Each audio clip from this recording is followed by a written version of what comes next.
Hey, this is David B69, and welcome back to our Nintendo 64 $100 challenge. Okay, we've already done the $100 challenge, and I've already explained in the videos and stuff for the NES and the Super NES that we're redoing this entire thing because people didn't like all the sports titles, and some did like it, and I do appreciate your compliments and like your love for loving the genre. Um, but there's been enough people and everything saying enough with the sports games already. So I'm basically giving love to both. Now, for those people that don't like the sports things, hey, and here you're going to get some highlights of these games. And I mean, you're getting bonus and stuff. So making a bonus video with bonus content, it's a win-win for everybody. So anyway, so let's go right to it. This is the Nintendo 64 $100 challenge. And let's just get right into it. Now, these are going to be, I mean, these videos are a lot smaller and a lot more compact because there's not enough stuff and everything, and there's not enough fluff to basically keep the prices lower. So expect the videos to be shorter. So it's just generally the way it is. So the first one we're going to have today is Super Mario 64. I mean, you can't go wrong with Super Mario 64, and it's a top-edge game. And at $35.22, you know why these things are going to be short, because this is an incredible, incredible video game. Now, I really did consider putting the Japanese variants and including them in this whole list. But not everybody's going to want to play the Japanese variant of these games. And there's like reading that you have to do. And I just didn't find that to be fair to the challenge.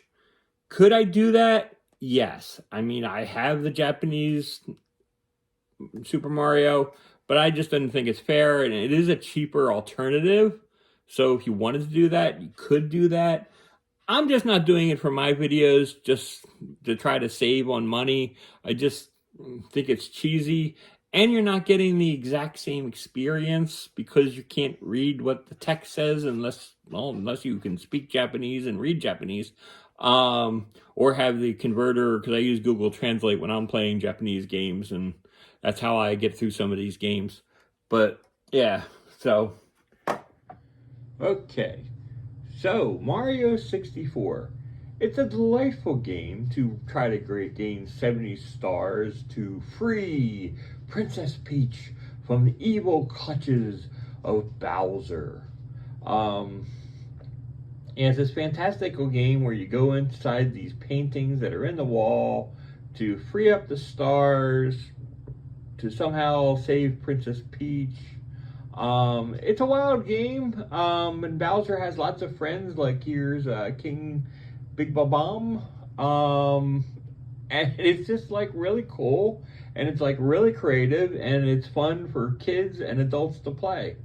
Yeah, I just grabbed this clip and everything of us fighting the king, and yeah, we'll just watch on from here.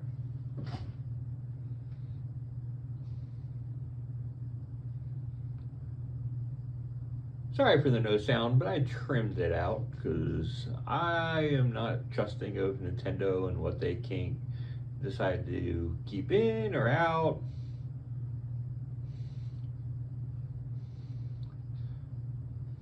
But it's for me, Mario. That's my Mario impression.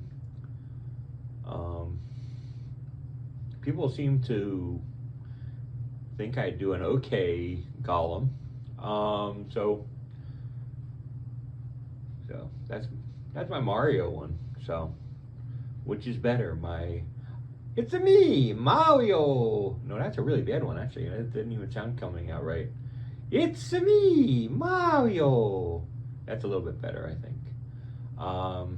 So anyway,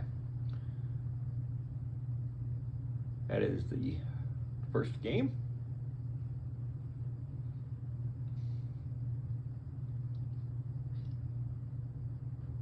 First off is Super Mario 64. Next up in our list, and that was at $35.22. Next one is Cruisin' USA. You can't go wrong with Cruisin' USA. It's a great game. Really, really strong. And at $10.84, we're at $46.06. I don't think anything's changing yet. Matter of fact, I think most of these games are pretty much the same, except for like one. Next up is Cruisin' USA. I've got to say, I have like a fantastic time racing coast to coast in Cruisin' USA. It is just such a fantastic arcade experience that is delivered right inside a Nintendo 64.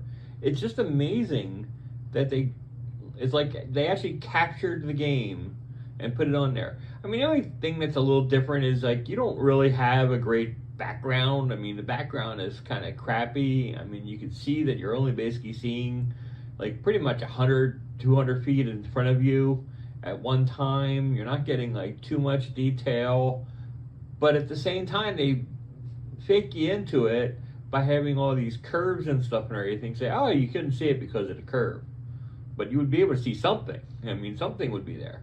But yeah, it's kind of a wild game. It's like really enjoyable. So they basically make do with not having to show you much. And like I said, it's an actual like fun game. I don't classify it as a racing like NASCAR game, so I don't call it a sport, but I just call it a fun arcade game. That's my excuse for keeping this game on my list.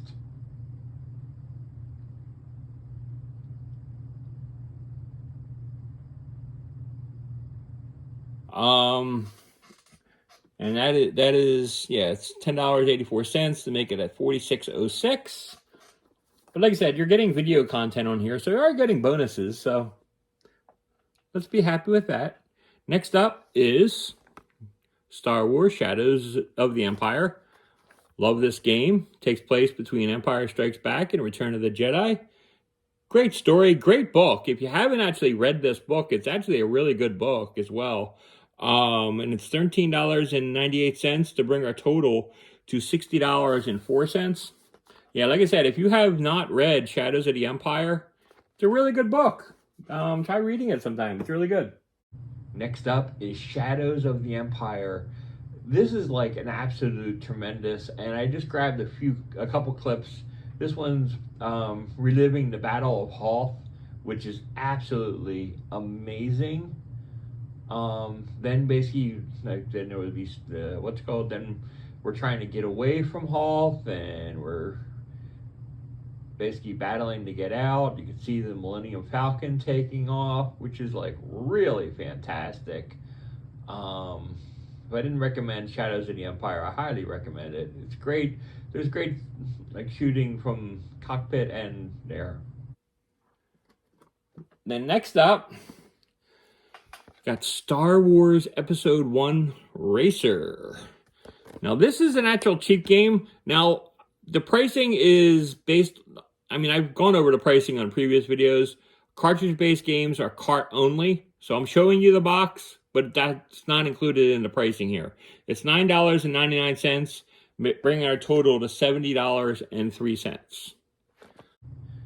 And then we got Star Wars Episode 1 Racer. Also a tremendous, tremendous game. Yeah, where you just basically just go out and you pick your race and you race along. So it's really, really cool. I'm going to flash you right into a race.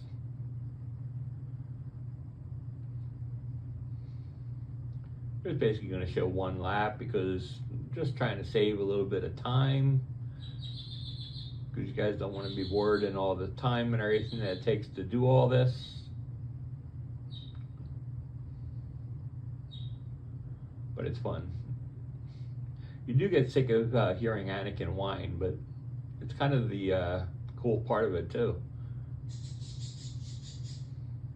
Yeah, if you actually had the book and the manual book and the box um, on a complete Nintendo 64 game, it's a little bit more money. So just as an FYI.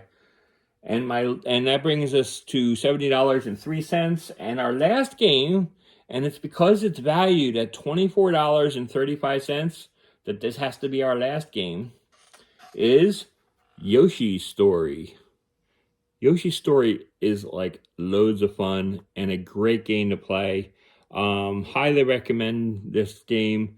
It's just so much fun, and it brings our total to 94.38. So it's a great game and a lot of fun. Next up is Yoshi's Story. Yoshi's Story is absolutely amazing. It is such a fun game to play.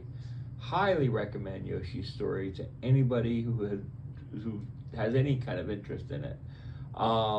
Yoshi is an awesome story. It's an awesome character.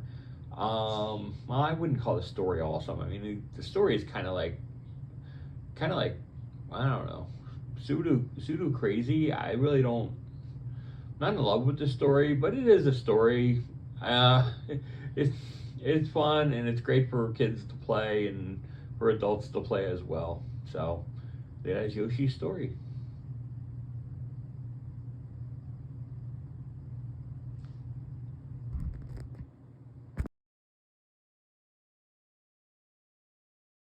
So, what do you think is your top game in this list? I mean, we have some like big hitters, and they are a lot of fun. But what is your top game in the list, and what game would you play the most? I think when you're starting off with a new franchise, and you don't include some sport games, I think it's a mistake. But if you did, man, I mean, my top one would definitely be Mario 64. Then I might go to. Wow. I'm probably going to go to Shadows, and then I'd probably like fiddle with either Cruisin' or Racer. Probably Cruisin', and then I would go Yoshi's Story. Um, but it's like that's why Yoshi's Story was right on the edge. It was the price plus the fact that yeah, I like the other games a little bit more. So, anyways, until next time, this is David B69. This was the Nintendo 64 Challenge, and I am out. Have a great day, everybody. Bye-bye. Peace.